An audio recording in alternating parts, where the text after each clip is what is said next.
Good morning or good afternoon, ladies and gentlemen. I am very excited today as I am taking you to my kitchen to share one of my favorite low-carb diet with you. In all my videos, I talk a lot about intermittent fasting.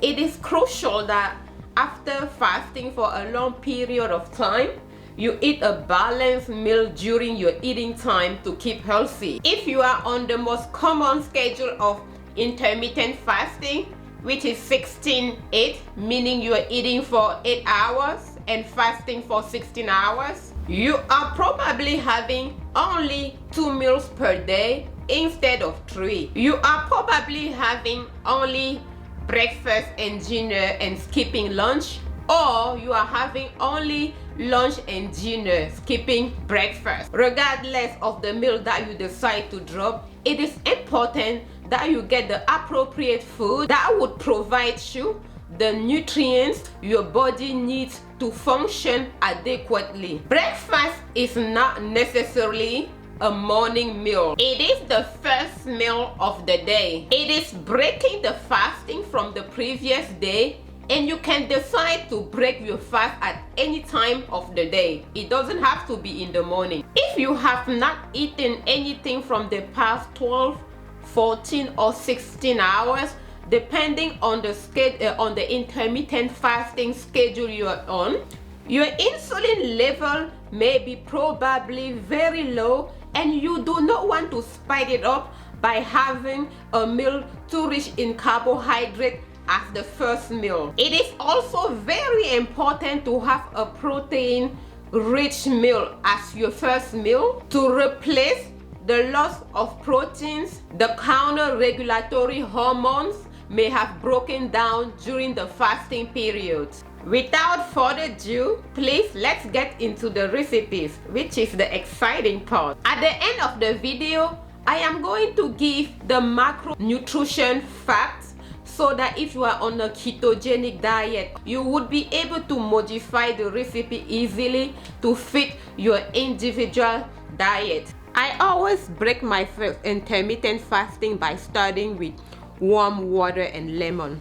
So before I get into the recipe, I am going to prepare my cup of tea with this big cup of water. This is a 715 ml. I am going to warm it up, add the lemon and my tea for this morning. I am going to use half of this lemon, squeeze it straight into my hot water, and this is my green tea. I am going to use only one bag. A bag is enough to add into my hot water and lemon. I am going to let it sit now for 10 to 15 minutes. For our eggs and beans with steak recipes for 2 people, this is what we need. It's also listed in the description box for your convenience. 4 extra large eggs, a 1/4 teaspoon of paprika, a 1/4 teaspoon of parsley, a 1/4 teaspoon of cilantro, a 1/4 teaspoon of turmeric, black pepper, salt, a cup of black beans. Here I am using small red beans because I did not have any black beans left at home, but for this recipe we are using normally a cup of black beans. A big clove of fresh garlic. This is about 1 teaspoon of scallion. Red onion. This is about a tablespoon of sliced red onion. 100 grams of ribeye steak. You can also use your favorite cut of meat. This is my favorite one, the ribeye, and this is about 100 grams. For the cooking oil, I am using butter. You can also use coconut oil or maybe olive oil. I like the extra virgin. You can actually use any kind of oil you do have, but I don't recommend using vegetable oil just because those are not good for our health at all. And last but not least is our cheese. This is Parmesan. Cheese is optional. I know many people do not eat cheese, but I like cheese in my omelet. I am using half a cup that I measure here. You can use any kind of cheese you like. For the dessert and snack, we are going to have a 1/4 cup of strawberry, a 1/4 cup of raspberry, a 1/4 cup of blackberry, and a 1/4 cup of baby tomato. They are all organic. My steak is perfectly washed. I am cutting it into small pieces for the cooking. This is ready to go to my fry pan. For the beans, you can get a can like this one from your grocery store, or you can buy raw beans like this one. I got this one from Walmart at a very good price. You can buy raw beans and cook them and boil them yourself if you can. I don't know how they process these canned beans, and there are always chances of preservative that they put in these cans to keep the shelf life longer before it expires. The reality is that preservatives are not good for our body. The body has the tendency to turn everything it doesn't know into fat. So if you have central obesity or generalized obesity, I would recommend that you make an effort to boil your own beans. I boiled this one last night, and I am going to freeze them into 2 or 3 Ziplocs like this. I am going to saute the beans with just onion, pepper, salt, butter, scallion, and this big garlic that I'm actually going to crush right now. I am going to prepare the eggs by cracking them into this big boil. I am going to add my 1/4 teaspoon of cilantro, my 1/4 teaspoon of parsley. I'm also going to add my 1/4 teaspoon of paprika, the 1/4 teaspoon of turmeric. I am also going to add some black pepper, probably a 1/4 teaspoon as well, and some salt. I am also going to add a tablespoon of water to the eggs and whisk everything up now. And I believe this is ready for the pans. Let's turn on the heat now and start cooking.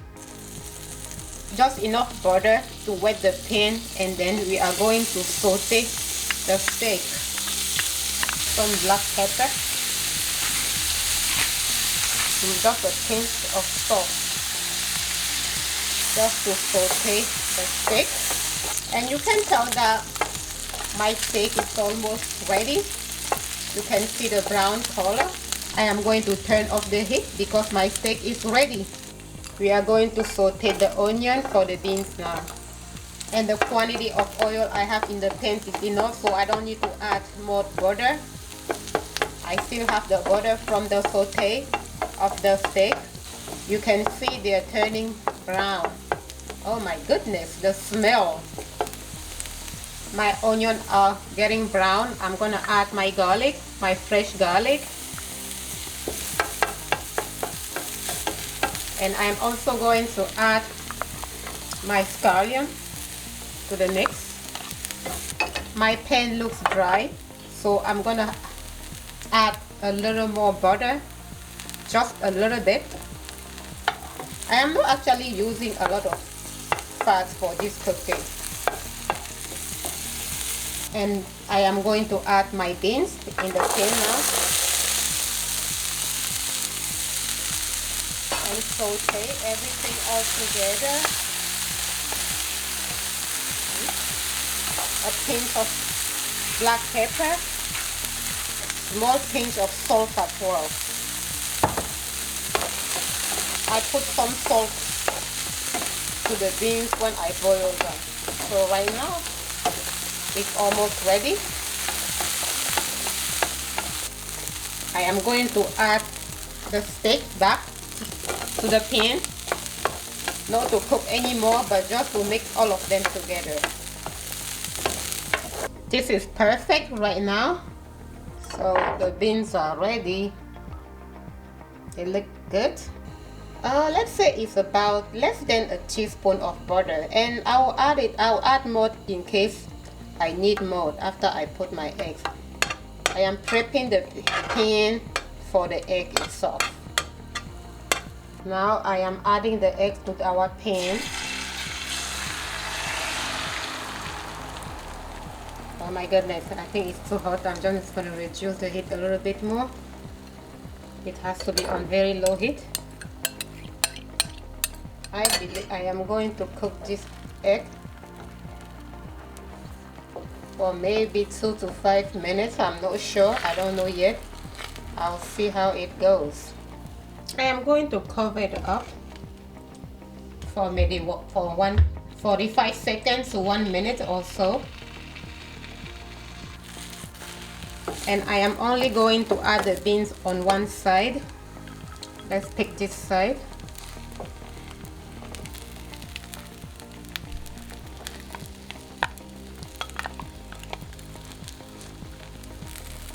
And I'll add the cheese on the other side.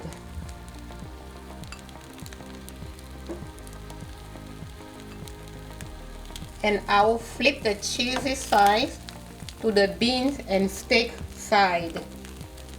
Let me see if I can flip it up. There we go. What a big omelet.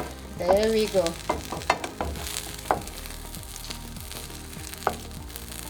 That's almost ready. And this is for 2 people. I am going to slice it right in the middle.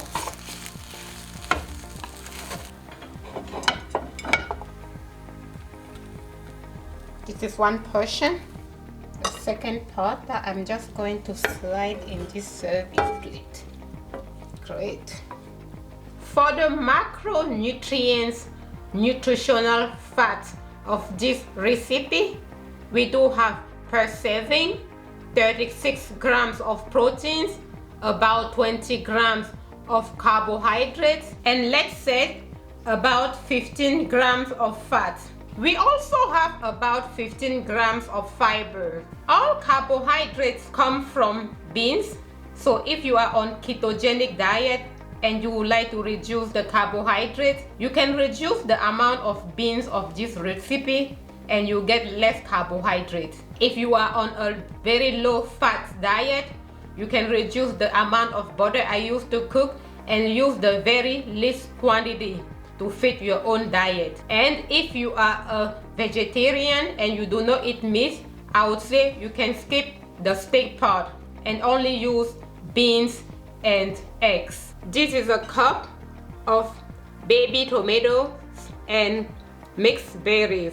I do have a quarter cup of raspberry, blackberry, and strawberry.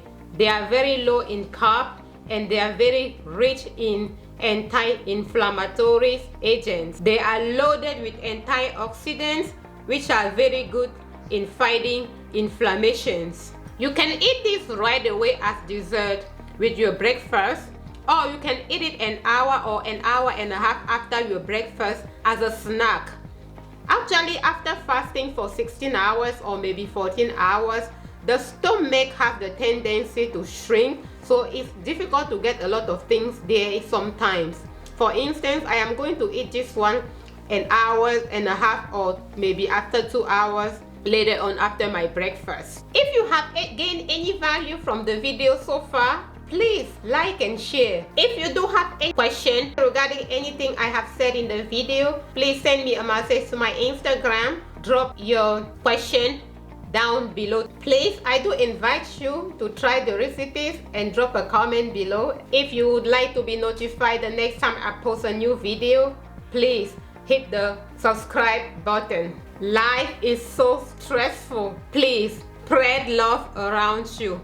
Thank you so much for watching. I do appreciate your time. See you next time.